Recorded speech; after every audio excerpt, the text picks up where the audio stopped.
You could start with the intro. Hi, folks, and welcome back to season 2. That's right, season 2. Ha ha ha. We're so excited of Sillage and Sorcery. Clearly, we are out of practice because we didn't introduce ourselves. So that's B. Sampson of Venus Invictus.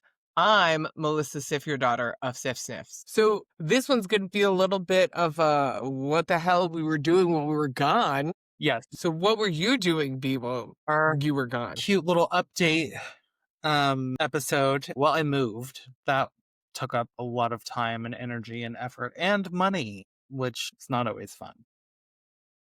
Your background looks exactly the same, though. Yeah, we are set up in our new house. We were like, you know what? We have a system for all of our ritual oils and ritual baths, so let's do that. Basically, same setup in the new space. It's the 2-bedroom, so really didn't change much. I mean, there are some things that are pretty different about this new place. But yeah, so I moved. Not the horrible stairs that you have to like hold on to a bunch of bars. If anyone who's listening is familiar with Pennsylvania houses, like the old row homes, you know about death stairs. They're these like tiny little stairs that like wrap up, and they were made in like the early 1800s. So it's like everyone at that point, there was no kitchen in the original house of our last house. There was like, apparently it was added on like way later. And I'm like, so where did people cook? In their living room at the fireplace. That's how old our last house was. But yeah, the stairs, you know, people died in their 30s from their teeth. So it's like no one was above like 5'5". So the stairs were for tiny little people. But normal ass stairs in our new place. I'm so excited. I never thought stairs would be something that would get me thrilled to be alive. But here we are. Welcome to being in your 30s. Let's see. So I moved. I have been doing a shit ton of markets and events. My market season has been crazy busy, and it's continuing to be crazy busy up until December. So I'm just going to be booked, blessed, and highly favored. And I don't know if you're experiencing the same thing, but now we're starting to get like, save the date for 2026. We're doing this and we're doing that. I only have one event booked for 2026. I don't plan that far in ahead. I usually do like 2-3 months, and that's it. That's all I can handle at any given like moment. What about you? What have you been up to? Well, last week I was in Utah, which involved a 34-hour drive Oh my God. and then a 34-hour drive back. My husband did not come with me, so it was just me. Oh God. I'm at the point now where when I have like 2 crazy events back to back, I'm like, I need the next week to do nothing. I just need to like recuperate. Yeah, so that doesn't happen for me because I am also getting my MBA. So I started my MBA like a month ago. It is super cool because you have to have a business in order to be in this MBA, and everything in the MBA is designed specifically for your business and how to like grow your business. It's a bunch of other entrepreneurs. Everything's kind of specific to your business and what you're doing. That And I got Cleo. Oh, I can move my camera. Haha. Cleo. Cleo, your scorpion. She is my Emperor Scorpion. We love her. She's an icon. I don't know if it's a she, but like I watched a YouTube video that said like how to sex your scorpion, and I think it's a female. Okay. Cute. She eats crickets. I feed her once every 2 weeks. I put like 6 crickets in there. She doesn't eat all of the crickets at once. They kind of just chill in the container for a while. I am going to get like a better setup, but this is a setup we have for her right now. Very cool. I love that. Yeah. So that's pretty much it. We've got Scorpion. I also got the nose ring. I saw that. It looks good. I wanted a ring, but they like said that you have to have a stud. You have to have a setup first. Then I got sick and I couldn't go to Bucks County Run Fair. You didn't end up going? Oh no. So, question for you, and I will not take it personally. Did you do anything that like corners the market on perfumers in Pennsylvania? Because this is the 3rd time I've booked something in Pennsylvania and some crazy shenanigans have happened where I cannot go last minute. No, I would love more perfumers, honestly. Yeah, that one. It is just weird that That is every single weird. time, because like There was one in April that got rained out, and then their rain day was a day that I had another fair because I'm gonna book your rain day. I'm sorry, vendor company. If I'm gonna book your rain day. I'm not keeping it open. And yeah, and then the rain day was I had something else. Then Philly Fair, Right. where stuff happened and you had to do it by yourself and I felt bad. And then this Bucks County. I got like literally the day we were gonna drive to Bucks County. I woke up and I sounded like a frog and I like sat on the couch for the entirety of Bucks County. I booked another event, but it's in Pittsburgh in December. cool. And I'm like, if some crazy shenanigans happen for this one, I am swearing off the entire state of Pennsylvania. God. And then I'm like, is it just like the greater Philadelphia area? Because if I can make it to Pittsburgh, then we're fine, right? But I have questions. Pennsylvania is a weird place, to be honest. So you moved. Did you have any new fragrance releases? God, this is so embarrassing. I created a new one, like I believe this was in August. Created a new one, moved, went to go remake it, and I lost the formula. I don't know where the hell I put it. Everything's not fully unpacked yet, but I gotta keep looking for it because I'm like, I know I wrote it down. I wrote it down for sure. I just don't know where that piece of paper is. So For Poseidon? it's for Poseidon. Yeah, I know. It's so annoying. Well, so as both of us have experienced, we do a lot of like random fairs and get some really cool booth buddies. And at a fair I did in April, my booth buddy was a writer who gave me her books and autographed them. Love that. And she writes Victorian romance. Her name is Leanna Renee Heber. It's Hieber. And her first book in like the trilogy was called Strangely Beautiful. And her male main character is hot. Like he's very hot. But his scent is part of the story. The female main character drinks a certain tea because it smells like the male main character. So I made Leanna a bottle of the male main character, his scent. That's really cool. And what I will say is that I definitely lost it. And I told Leanna I would keep the recipe. I was like, I'll just keep the recipe and if you ever want more, I'll like totally give you some. No idea where it is. Definitely. I'm like 95% sure I threw it out by accident. The worst feeling. Yeah. What happens when you're mad scientists? Like sometimes things get lost in the shuffle. I also do customs. So I have like a bunch of those. And I was like, I threw out Alexi. And I'm like, I can't. I'm like, I'm so fucked. Luckily, it's like a fairly masculine one, so I don't think she's going to wear it. I think she's just going to like smell it and then put it back on the shelf. But I was like, fuck, if she needs more, screwed. Do you have any projects coming up in the near future? Oh boy. I have a few exciting projects. One of them I can talk about, the other one I cannot. So the first one that I can talk about, I'm so excited. I am going to be part of a group art show. So the show is called Venus Adorn, and it is at Sweet Peel Vintage in Philly. And this is in the Fabric Row district. So Fabric Row is just like, obviously there's like a bunch of like textile shops and like a bunch of like thrift stores, vintage shops, but they are so cool and I love them so much. So Venus Adorn is the group show. Essentially, I am creating perfume to go with 5 different looks that local designers have created, which is so exciting. So yeah, 5 different designers from all over Philadelphia are making like a complete like couture outfit, and then I am creating a scent to go with it. And then Sweet Peel, the vintage shop, they are building, last I talked to them, they said they were building this thing.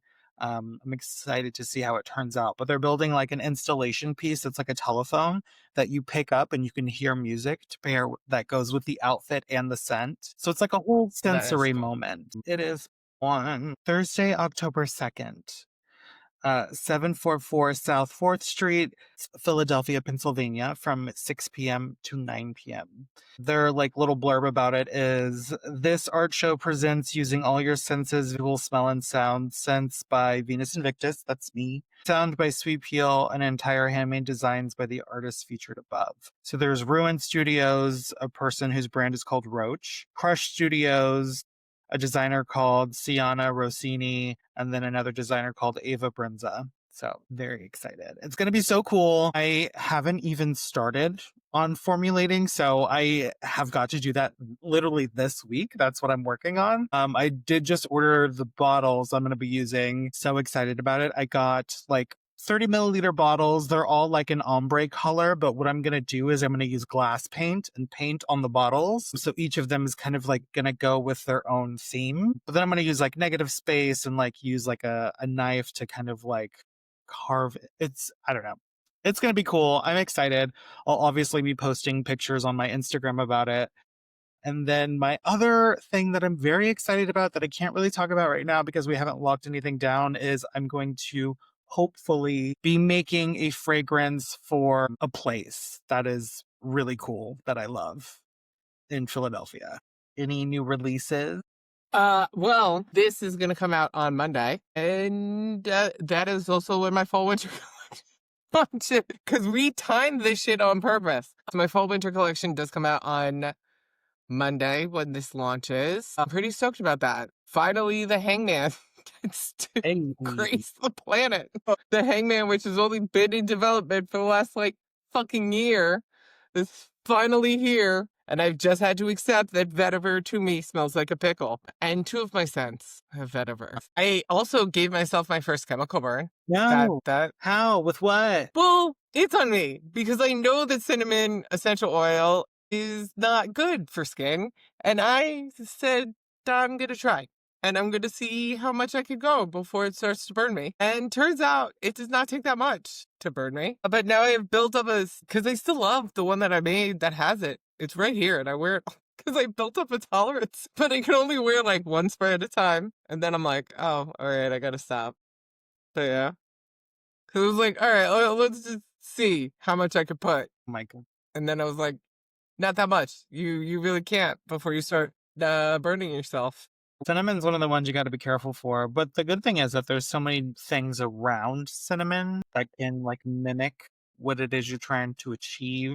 There's also different types of cinnamon. You could do like cinnamon bark as opposed to cinnamon leaf, as opposed to cinnamon just essential oil. It's usually like a combination of the both. Or you could do like a cinnamic aldehyde in small doses. I really want to use the EO. I don't know if you experience the same thing, but so many of my customers are like, I want it as natural as possible. And I'm like, well, you don't want it that natural because you don't want deer testicles in your fragrance. Yeah, I fully at this point, I'm like, natural perfumery is cool and all, but like, you're pretty limited when it comes to like a vegan natural perfume. And I'm like, there's no reason why at this day and age that if I, as a perfumer, want to make a perfume that I have to use an animal byproduct. There's no need for it. So that just means that things are going to be synthesized in a lab. So it is what it is. And that's sometimes a hard conversation to have when you're talking to like your customer in a booth, where it's like, hey, I know that we want everything natural, but there's a lot of natural that's not good. Just kind of like the cinnamon essential oil, right? Like trying to use cinnamon essential oil. I love it. I want to use as much of it as I can. Or wormwood or any of the other ones that can cause an allergic reaction. You're going to also be very limited. The other thing, too, that I'm getting a lot of, which I don't know if you've gotten a lot of, is everybody suddenly likes citruses. Everyone loves bergamot. Yep. Everyone loves bergamot. I've gotten, it's like 50-50 bergamot specifically, or citruses in general. And so many people want like just a citrus fragrance, and that would not last. No, that's all just your bunch of top notes. At all. That's just top notes, Yeah, like baby. that's just top notes. You could do like a musky lemon. Yeah, everybody wants bergamot. Bergamot. Yeah. Everybody wants citruses, which I think like before I had the lovers, everybody was musk. And then I come out with the lovers and now everybody wants citrus. Yeah, you could do musky lemon Or like I've been playing around with dragon's blood a little bit, and like dragon's blood and like a bergamot would pair pretty well together, and like the dragon's blood would last forever. It's just gonna dye your clothing. Where's my bergamot?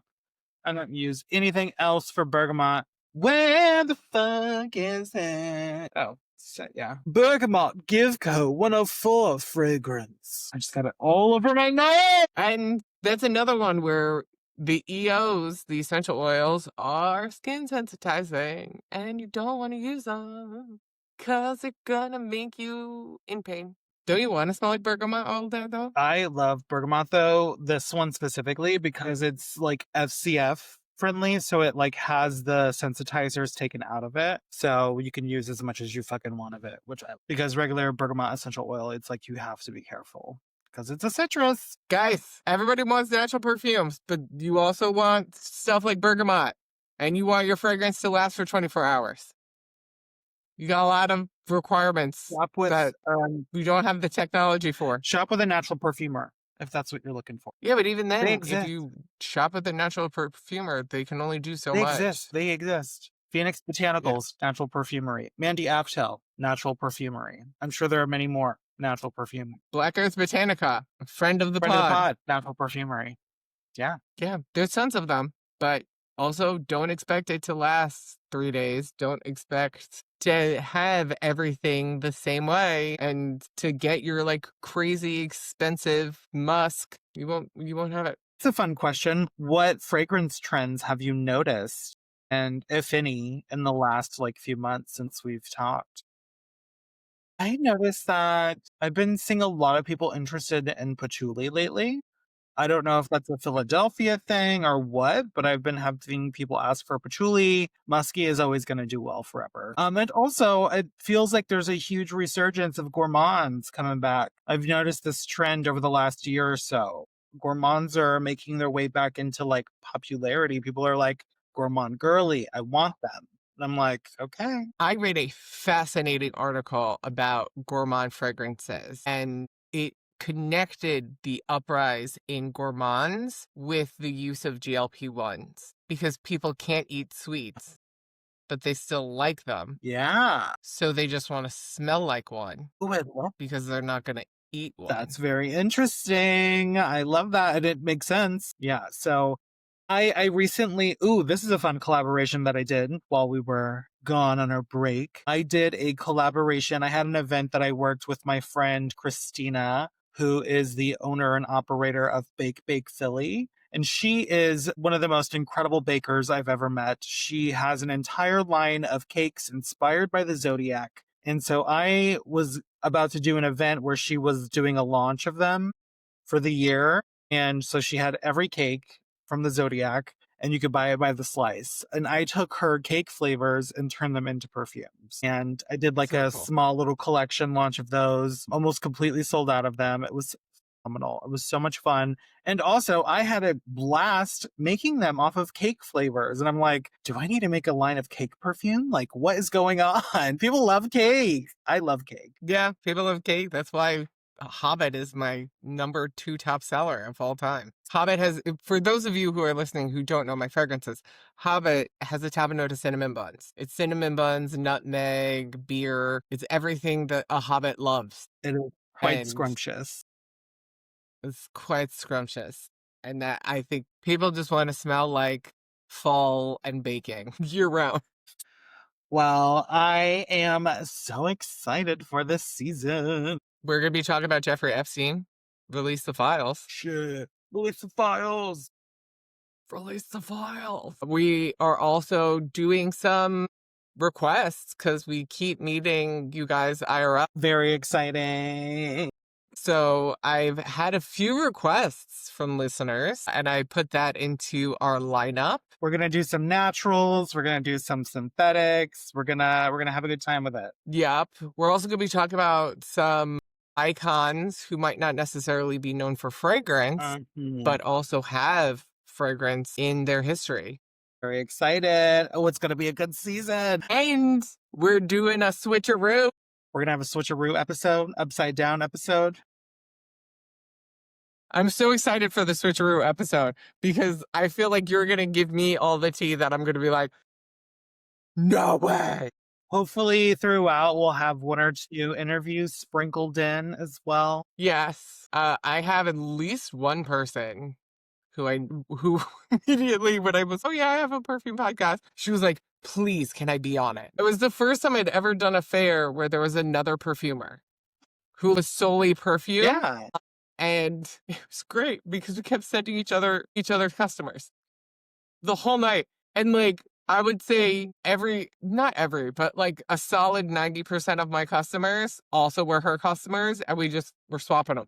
And then we exchanged perfumes at the end of the night. One of the other vendors asked, you guys don't like look at yourselves as competition? Or, and we were like, no. I also think that that speaks to the cosmetic industry in general. I don't know about like the body care industry, but anytime I've interacted with anybody in the cosmetic industry, it's always about like what works for you, and what works for you might not be the same for someone Yeah. else. There's so much like nuance and difference and like all the different types and styles and smells out there that like, yeah, someone might just have a different nose and creates things that you enjoy. Especially as I like work in this industry and keep buying our guests, which is not cheap. But you can kind of see the style that everybody brings into fragrance. I do love Right? that. And once you kind of like see their signature, like mine tends to be very like bright and perky and which makes sense because I'm a Leo, right? Whereas yours are a little bit more like sultry, which goes with the whole vibe of your brand, right? And I think that once you start picking up on that and knowing, oh, everybody's got their own signature, everyone has their own thing that they're into, so that's fine. Sillage and Sorcery is produced by B. Sampson and Melissa Sifjardóttir. It was researched by B. Sampson and Melissa Sifjardóttir. Written by Melissa Sifjardóttir, just to make things different, and B. Sampson. Our logo was designed by B. Sampson. It is edited, all right, by Melissa Sifjardóttir. You can find us at www.sillageandsorcery.com if you want to find links to our brands, alternative places to find us, and some really cool merch. I added in water bottles that say Tears of Shitty Corporations, which I'm pretty stoked about. All right, we will see you in the next one. Love you. Bye. It's so funny that Chris is an 8. That makes so much sense. Wait, what specifically makes sense? Just like the like his work that he does just like flows seamlessly into like things that 8s do for work. The money, like money is a huge thing for 8s, like sink or swim type of mentality. They either have it and they don't like to let it go, or they spend their whole lives trying to get it. Like it's that duality.